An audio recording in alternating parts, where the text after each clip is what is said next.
All right, so I got in my wife's car the other day and the low tire pressure sensor came on. So it wasn't real low. I was able to fill it up with air.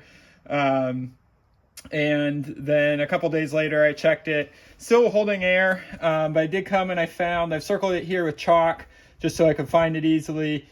There's something sticking out. It looks like it might be a screwdriving bit or something, maybe a screw or nail that we picked up somewhere along the way. And today I'm going to show you how to plug a tire like this so that it can be repaired and you can keep using it. There's just a couple steps to this. First thing we're going to do is we're going to remove this using pliers or whatever other tool we can get on it. We're going to use a tire repair kit. There's two parts, two tools in that, and then there are plugs are part of that as well. So the first tool is a ream or a rasp. Some look like this, some have different shapes. But basically what you're going to do is once you've pulled this object out, you're going to make a uniform hole using one of these.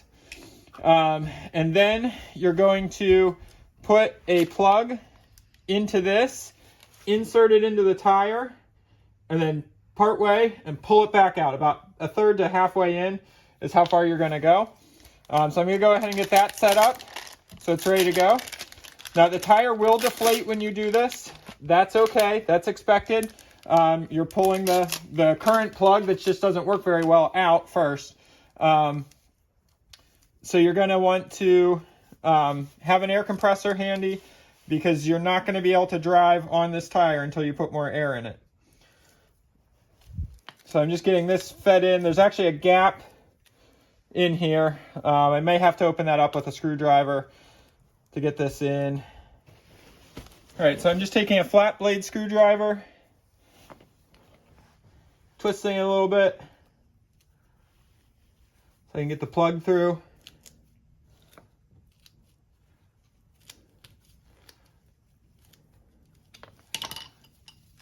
You want the plug basically centered here. Now that that's open, I'm gonna pinch that shut again with some pliers as best I can. So it's ready to go. So that's going to go in the hole about halfway. Next thing you do is get this pulled out. Now, you only can repair a hole in the tread of the tires. Do not try this on a sidewall. The sidewall is not strong enough and will not take this.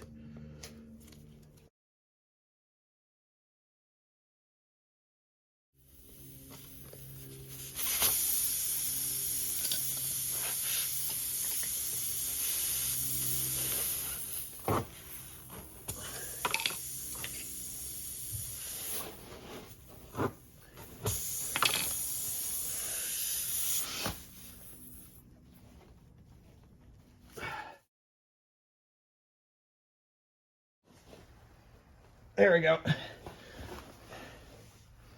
I got the plug most of the way in there. I'm going to pull straight out with a quick motion. And there you go. I'll get a utility knife, cut that off, and then pump the tire back up. And it should be good to go. And we should be able to keep using this tire until it's worn out. I've done 5 tires this way, and they have all lasted until the tire tread wasn't good anymore. It's actually the last one of my plugs, so I bought another kit of these. I'll add a link to these and the tools. One other recommendation, when you're getting the kits, some have a pistol grip like this. Others have more of a screwdriver type handle. I do not recommend the screwdriver handle. It's really hard to get a good grip on there. As you can see, I really had to push hard to get this in and really pull to get it out. It's a lot easier if you have a pistol grip like this than if you're trying to do that with a screwdriver handle. All right, now I'm gonna take a utility knife and cut off the excess, being careful not to cut the tire. If you don't have a utility knife, you can leave this on there. It'll just wear away over time. I've got my air compressor now and my tire gauge. I'm gonna go ahead and put air in this tire. This one goes up to 35 PSI. If you're not sure what tire pressure your car needs, It's always written on a sticker on the panel of the inside of the driver's door, like right in the door jamb.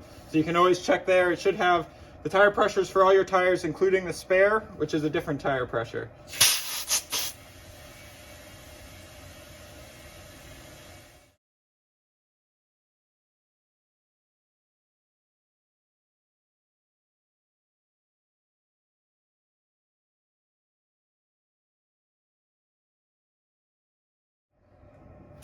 All right, we're good. So you can take the tire off to do this. Sometimes you need to take the tire off to find what's plugging it.